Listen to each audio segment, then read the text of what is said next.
Hi, and welcome to another video for Friday the 13th, the game. Today I'll be talking about the single-player challenges and the iconic film scenes they were inspired by.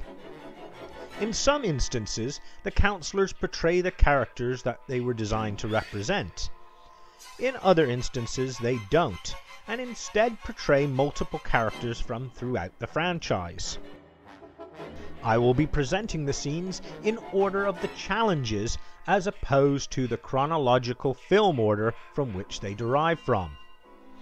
This will not be a walkthrough to help you surpass any of the challenges, but rather a comparison between the film and the game. Right, let's get started. I'm telling you, Pete, this is bullshit. This really sucks. Just do it. Fix it, man. Those cunts aren't gonna wait all night. Oh, fuck. This is a mess. The first challenge of the single-player mode is called Broken Down. The cutscene and setting was inspired by a scene from Part 5's A New Beginning. The challenge is designed as a simple introduction into the challenges, with you playing out the scene in the role of the killer. This challenge has only 2 counselors to contend with and features Brandon and Adam. Adam plays the part of Vinny, and Bugsy takes on the role of his impatient friend Pete. Adam and Bugsy are simply fodder for your choice of Jason. You must achieve at least 2 of the main objectives in order to proceed to the next challenge. Did I hear you screaming? Oh, it's probably Debbie having an orgasm. How come you never scream when we have sex? Give me something to scream about. What's the matter? Nothing. I was just practicing. Well, don't do that to me. Here, go down the cellar and check the fuse box. The second challenge of the single-player mode is called Power Struggle. The cutscene and setting was inspired by a scene from Friday the 13th Part 3. In this challenge, you have to take out 4 counselors at Higgins Haven. Mitch takes on the strikingly alike character of Chuck, while AJ assumes the role of his stoner girlfriend, Chili. Chad and Jenny also appear in this challenge, with Chad as Rick and Jenny as Chris Higgins, though neither of which appeared in the cutscene.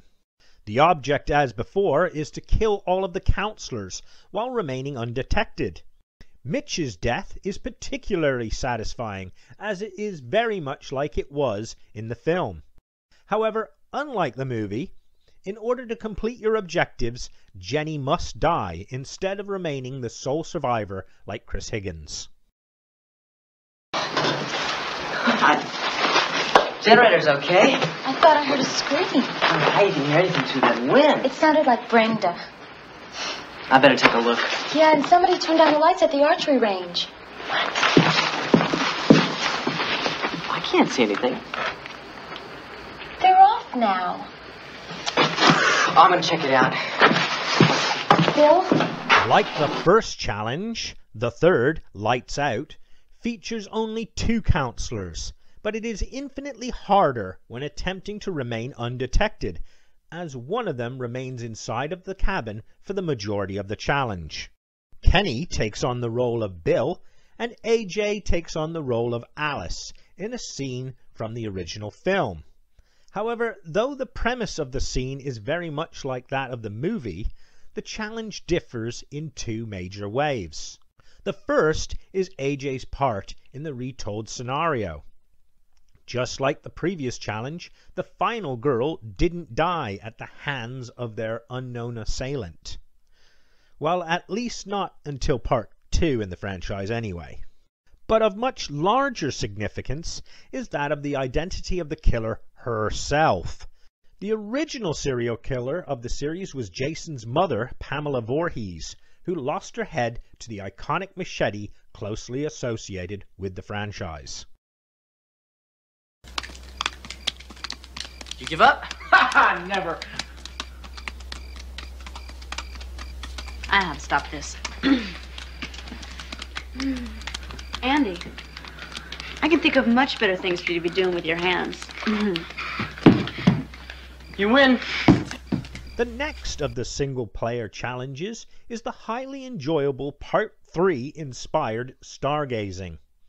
The cutscene begins with a basketball spinning contest between Kenny and Sheldon, as opposed to the juggling match between Andy and Shelley.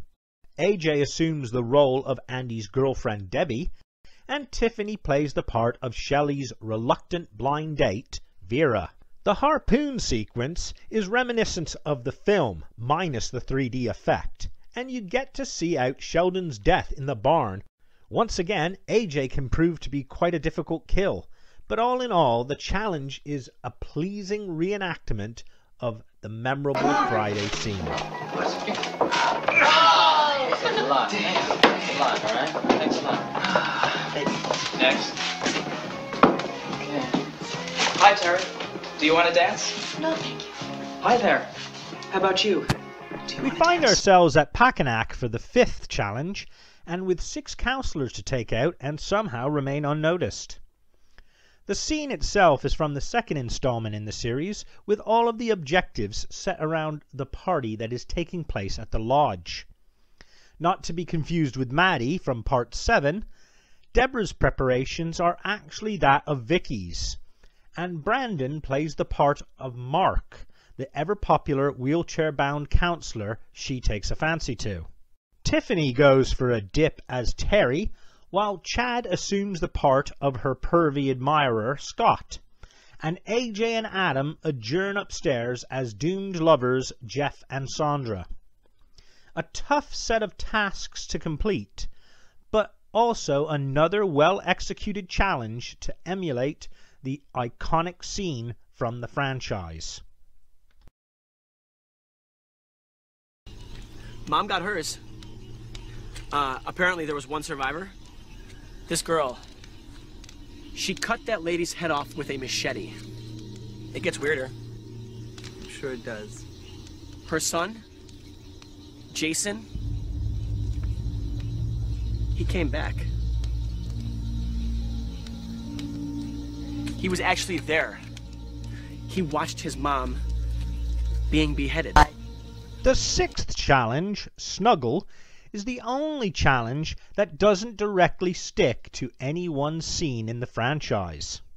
The opening cutscene seems very much like the campfire scene from the 2009 reboot, which itself was influenced by the storytelling setting from the 2nd movie. The location is nondescript and takes place on an island, and the tasks themselves reference several scenes from various films in the franchise. It is thus harder to assign certain counselors to any one character from the movies. Eric seems to share a likeness to Wade from the reboot, but Chad, AJ, and Kenny don't seem to have a clearly defined role. However, the Tiffany-Adam tent objective definitely derives from the death of Luke and Deborah in Jason Goes to Hell. But should you take Adam out before he gets intimate with Tiffany, then her death is a reenactment of the infamous sleeping bag scene from Part 7's The New Blood. Hello. Worst run of bad luck since Richard Nixon. Well, you can always call it quits if you want to. Fat chance you're 2 steps from Pacific Avenue and Skin City. Oh.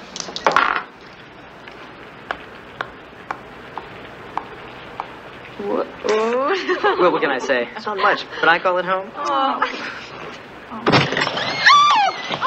Wait a minute. I'll get the money. The second challenge, based on a scene from the original Friday, is called Strip Poker. Instead of cards, the characters in the film use Monopoly, hence the presence of a board game can be found about some of the cabins. Kenny reprises his role as Bill for this challenge, but the part of Alice is assumed by Vanessa.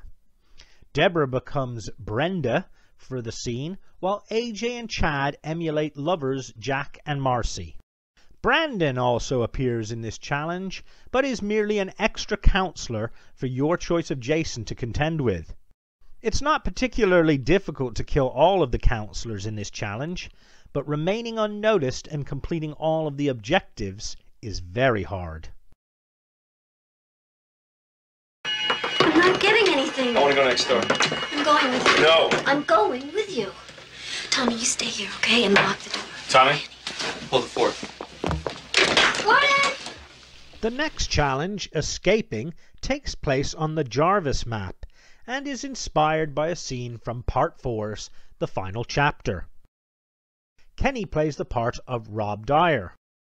In the film, Rob is the guy who comes to Crystal Lake in search of his missing sister, Sandra, from Friday Part 2. In the game, Rob is the guy who Jason kills at the beginning of every online match.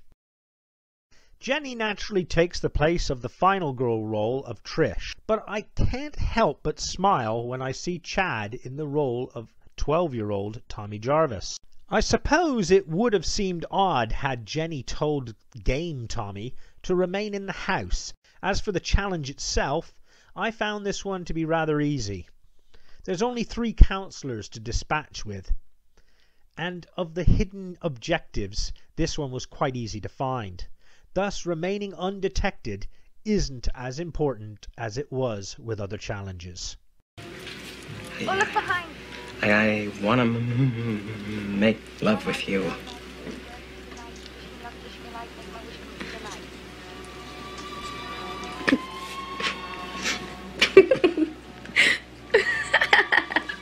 I didn't mean it. I didn't mean it.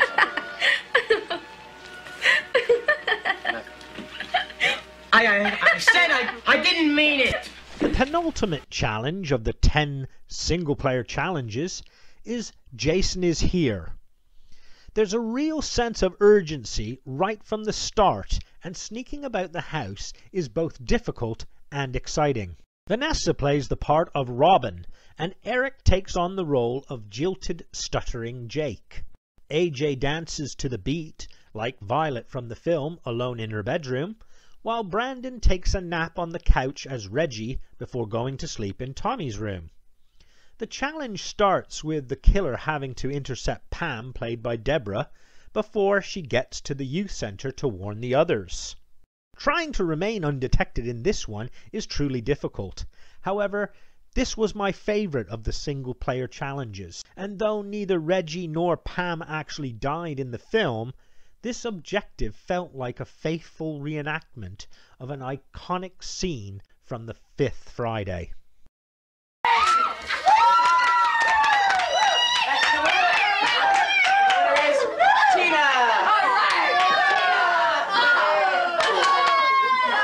The grand finale of the single-player challenges is the final chapter-inspired scenario, Vacation Party. This challenge features the most number of counselors to contend with, and trying to maintain a low profile as Jason is a serious test. Kenny plays Wandering Eyes Paul for this challenge, and Vanessa plays his jealous girlfriend with a bit of a reputation, Samantha. Deborah takes the role of the slightly more virginal Sarah, while Adam plays her true love, Doug, who brings her to womanhood while in the shower. Tiffany takes on 2 roles, that of identical twins Tina and Terry. Chad plays to the teasing repartee role of Teddy, and Eric assumes the part of Deadfuck Jimmy. Like the challenge before it, the final mission is both difficult and a suitable homage to the film it was taken from. It deserves to be the last of the single-player challenges, as the scene it emulates is among one of the finest in arguably the best movie of the entire franchise. A fitting end to a wonderful set of challenges.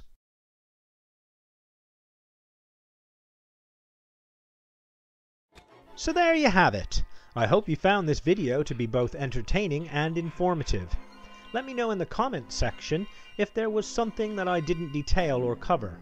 In the meantime, check out my channel for more Friday the 13th, The Game content. Until then, take care and have a good day.